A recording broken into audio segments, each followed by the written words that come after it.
വിവിധ ഗൾഫ് രാജ്യങ്ങളിലെ ദേശീയ പക്ഷിയായ ഫാൽക്കണുകളെ ഉപയോഗിച്ച് പരിശീലനം നൽകുകയാണ് ഒരു മലയാളി യുവാവ്. ബഹ്റൈനിൽ കഴിഞ്ഞ 15 വർഷത്തിലധികമായി പ്രവർത്തിക്കുന്ന ഡോക്ടർ ഷഹീർ ഈ രംഗത്തെ മികച്ച പരിശീലകനാണ്. തൃശൂർ ജില്ലയിലെ കരൂപ്പടന്ന സ്വദേശിയായ ഡോക്ടർ ഷഹീറിന്റെ പ്രവാസ ജീവിതം ഫാൽക്കൺ പക്ഷികളുടെ ലോകത്താണ്. അതിവേഗതയിൽ പറന്ന് കൊക്കും നഖങ്ങളും കൊണ്ട് ഇരയെ വേട്ടയാടി പിടിക്കാൻ സമർത്ഥരായ ഫാൽക്കൺ പക്ഷികളെ ഉപയോഗിച്ചാണ് ഡോക്ടർ ഷഹീറിന്റെ പരിശീലനം. അറബ് സ്വദേശികൾക്ക് ഏറെ പ്രിയങ്കരമായ ഹൊബാറ ബസ്റ്റാർഡ് എന്ന പക്ഷിയെ ഫാൽക്കണുകളെ തുറന്നുവിട്ട് വേട്ടയാടി പിടിക്കുന്ന രീതിയാണ് ഇദ്ദേഹം പരിശീലിപ്പിക്കുന്നത്. പ്രാവിൻ്റെയോ കുയിലിൻ്റെയോ മാംസം പകരം ഭക്ഷണമായി നൽകിയാൽ സ്വാദിഷ്ടമായ ഹൊബാറ പക്ഷിയുടെ മാംസം ഫാൽക്കണുകൾ വേട്ടയാടി നൽകും.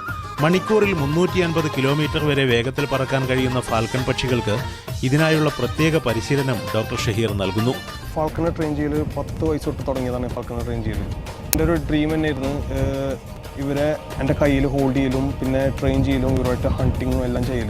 ബഹ്റൈനിൽ ഈ രംഗത്ത് കഴിവ് തെളിയിച്ച ഈ മലയാളി യുവാവിൻ്റെ പരിശീലനം തേടിയെത്തുന്നവരിൽ ഇപ്പോൾ അറബ് രാജകുടുംബാംഗങ്ങൾ മുതൽ യൂറോപ്യൻ വംശജർ വരെയുണ്ട്. Siraj Pallikkara, media 1, Bahrain.